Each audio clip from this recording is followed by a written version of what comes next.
اس آواز کو سن لیں گے۔ حضرت جبریل علیہ السلام حیران ہوں گے کہ یہ کیسی عجیب بات ہے کہ کوئی لگاتار یا حنان یا منان پکار رہا ہے۔ پھر حضرت جبریل علیہ السلام سجدے میں سر رکھ کر خدا کی تسبیح کو بیان کریں گے۔ اللہ تعالیٰ فرمائے گا، اے جبریل سر اٹھاؤ۔ جیسے ہی حضرت جبریل علیہ السلام سر اٹھائیں گے، اللہ تعالیٰ فرمائے گا، بتاؤ کیا عجیب دیکھا تم نے؟ حضرت جبریل علیہ السلام کہیں گے، اے میرے رب، میں نے جہنم سے آتی ہوئی ایک آواز سنی جو کہ گہرے گڈھے سے آ رہی تھی۔ کوئی پکار رہا تھا یا حنان یا منان۔ اللہ تعالیٰ فرمائے گا، اے جبرائیل جہنم کے داروغہ مالک کے پاس جاؤ اور اس سے کہو کہ جو بندہ یا حنان یا منان پکار رہا ہے اسے جہنم سے نکال کر تمہارے حوالے کر دے، پھر اسے میرے پاس لے کر آنا۔ پھر حضرت جبریل علیہ السلام جہنم کے دروازے کی طرف جائیں گے اور پھر دروازے پر دستک دیں گے اور جہنم کے دروازے کے داروغہ مالک باہر آئیں گے اور حضرت جبریل علیہ السلام انہیں اللہ پاک کا حکم سنائیں گے۔ حکم سن کر حضرت مالک جہنم کے اندر جائیں گے۔ حضرت محمد مصطفیٰ صلی اللہ تعالیٰ علیہ وسلم نے فرمایا، جیسے ماں اپنے بچے کو پہچانتی ہے، حضرت مالک ایسے ہی جہنم کو پہچانتے ہیں۔ اس کے باوجود مالک یا حنان یا منان کہنے والے شخص کو ڈھونڈ نہیں پائیں گے۔ پھر حضرت مالک باہر آئیں گے اور پھر جبریل علیہ السلام سے کہیں گے، اے جبریل جہنم نے گہرا سانس لیا ہے، اس لیے کون سی چیز پتھر ہے اور کون سی چیز لوہا ہے اور کون انسان ہے اس کی پہچان نہیں ہو رہی۔ جبریل علیہ السلام اللہ کی بارگاہ میں سجدہ کریں گے۔ پھر اللہ پاک ارشاد فرمائے گا، اے جبریل سر اٹھاؤ، تم یا حنان یا منان کہنے والے کو کیوں نہیں لائے؟ تو حضرت جبریل علیہ السلام کہیں گے، اے میرے اللہ، جہنم کے داروغہ نے بھی معذرت کر لی ہے۔ وہ کہتے ہیں کہ جہنم نے گہری سانس لی ہے، اس وجہ سے پتھر، لوہے اور انسان کے بیچ میں کوئی فرق نہیں بچا ہے۔ یہ سب جل کر کوئلہ بن چکے ہیں، کسی چیز کی بھی پہچان نہیں ہو پا رہی ہے۔ تو اللہ تعالیٰ فرمائے گا، اے جبریل مالک سے کہو میرا بندہ جہنم کے فلاں گڈھے میں فلاں کونے میں اس حالت میں پڑا ہوا ہے۔ تو حضرت جبریل علیہ السلام جہنم کے دروازے پر جائیں گے اور حضرت مالک کو یا حنان یا منان پکارنے والے کا پتہ بتائیں گے۔ حضرت مالک جہنم کے اندر جائیں گے اور دیکھیں گے ایک شخص ہے، اس کے پاؤں اس کے پیشانی کے ساتھ اور اس کے ہاتھ گردن کے ساتھ بندھے ہوئے ہیں اور جہنم کے سانپ بچھو اس کے جسم سے لپٹے ہوئے ہیں۔ حضرت مالک اس کی جنزیر توڑ دیں گے اور اس کو جہنم سے نکال کر اس کو حضرت جبریل علیہ السلام کے حوالے کر دیں گے۔ حضرت جبریل علیہ السلام اسے اللہ تعالیٰ کی بارگاہ میں لے کر حاضر ہوں گے، سر سجدے میں رکھیں گے اور اللہ پاک فرمائے گا، اے جبریل اپنا سر اٹھاؤ۔ حضرت جبریل علیہ السلام اپنا سر اٹھائیں گے۔ پھر اللہ پاک اس بندے سے فرمائے گا، اے بندے، کیا میں نے تجھے اچھی زندگی نہیں دی تھی؟ یا میں نے تیری طرف رسول نہیں بھیجے تھے؟ کیا میرے رسولوں نے تمہیں میری کتاب نہیں سنائی تھی؟ کیا میرے رسولوں نے تمہیں نیکی کا حکم نہیں دیا تھا؟ کیا تجھے برائی سے منع نہیں کیا تھا؟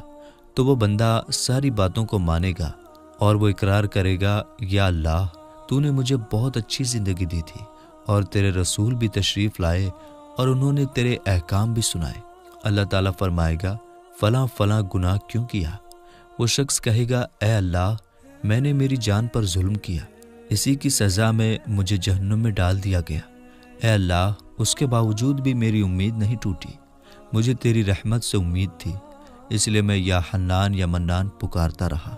اے اللہ تیرے فضل سے تو نے مجھے جہنم سے نکالا ہے، اے اللہ مجھ پر رحم فرما۔ اللہ پاک فرمائے گا، اے فرشتوں گواہ ہو جاؤ، میں نے اس پر رحم کیا اور اسے معاف کر دیا۔ میرے دوستو، اب ذرا ہم خود پر غور کریں، کیا ہم میں کوئی ایسا ہے کہ وہ کہہ سکے کہ میں اپنا ایمان کا حساب کر سکتا ہوں؟ میرے دوستو، اپنے اپنے گریبان میں جھانکیے کہ کیا ایسی خوبی ہے جس پر ہمیں یقین ہو کہ ہمیں دوزخ میں نہیں ڈالا جائے گا؟ میرے دوستو، ایک حدیث میں آتا ہے کہ ایک مرتبہ حضرت علی رضی اللہ تعالیٰ عنہ اپنے گھر تشریف لے گئے اور فاطمہ رضی اللہ تعالیٰ عنہ سے فرمایا، اے فاطمہ 3 دن سے نبی کریم صلی اللہ تعالیٰ علیہ وسلم کی حالت عجیب لگ رہی ہے۔ اللہ کے نبی صلی اللہ تعالیٰ علیہ وسلم نماز پڑھنے کے لیے مسجد میں تشریف لاتے ہیں اور فوراً واپس چلے جاتے ہیں، کسی سے بھی باتیں نہیں کرتے، گھر جا کر بھی مصلی کے اوپر رہتے ہیں، وہاں بھی کسی سے باتیں نہیں کرتے اور لگاتار روتے جاتے ہیں۔ اے فاطمہ آپ ان کی لاڈلی بیٹی ہیں، لہٰذا آپ جا کر ان سے پوچھئے۔ نبی کریم صلی اللہ تعالیٰ علیہ وسلم کی ایسی حالت سن کر حضرت فاطمہ رضی اللہ تعالیٰ عنہا فوراً نبی کریم صلی اللہ تعالیٰ علیہ وسلم کے پاس گئیں۔ جا کر دیکھا کہ نبی کریم صلی اللہ تعالیٰ علیہ وسلم واقعی میں بہت غمگین ہیں۔ آپ رضی اللہ تعالیٰ عنہا نبی کریم صلی اللہ تعالیٰ علیہ وسلم کے پاس جا کر بیٹھ گئیں اور بولیں، ابا جان آپ کس وجہ سے غمگین ہیں؟ نبی کریم صلی اللہ تعالیٰ علیہ وسلم نے ارشاد فرمایا، اے میری بیٹی فاطمہ، جب میں معراج پر گیا تھا تو جہنم کو دیکھا۔ میں نے اس میں ان عورتوں کو عذاب پاتے ہوئے دیکھا جن کا نقشہ اس وقت میرے سامنے ہے، اور میں اپنی امت کے غم میں رو رہا ہوں اور اللہ رب العالمین سے اپنی امت کی مغفرت مانگ رہا ہوں۔ حضرت فاطمہ رضی اللہ تعالیٰ عنہا نے پوچھا، یا رسول اللہ صلی اللہ تعالیٰ علیہ وسلم، آپ نے جہنم میں کیا دیکھا؟ اس کے جواب میں نبی کریم صلی اللہ تعالیٰ علیہ وسلم نے ان عورتوں کے بارے میں بتایا۔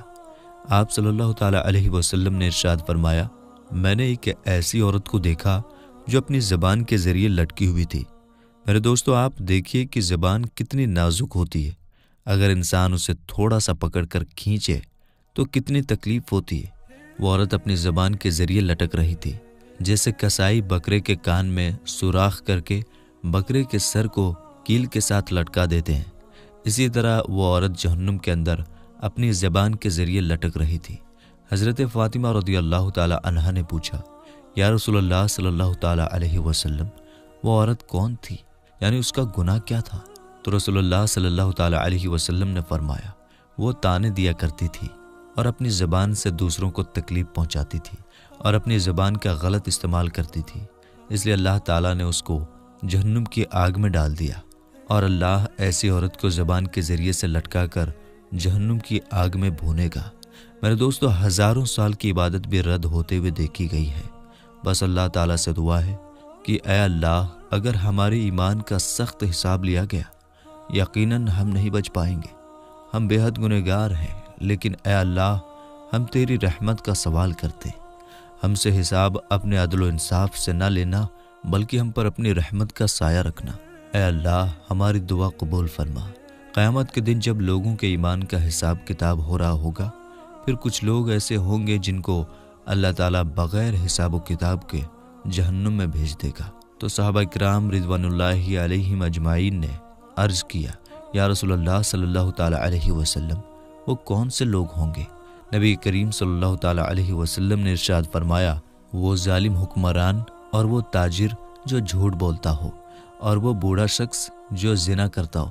نبی کریم صلی اللہ تعالیٰ علیہ وسلم نے فرمایا، جس شخص میں یہ تین عادت پائی جائے وہ جاہل ہے، جو سننے سے پہلے ہی جواب دینا شروع کر دیتا ہے، یعنی بات کو سمجھنے سے پہلے ہی جھگڑا شروع کر دیتا ہے۔ اللہ پاک ہم سب کو نیک بننے اور نیک عمل کرنے کی توفیق عطا فرمائے، اور دنیا و آخرت میں پیارے نبی صلی اللہ تعالیٰ علیہ وسلم کے بتائے ہوئے طریقے سے ان کی سنتوں پر عمل کرتے ہوئے زندگی گزارنے کی توفیق عطا فرمائے۔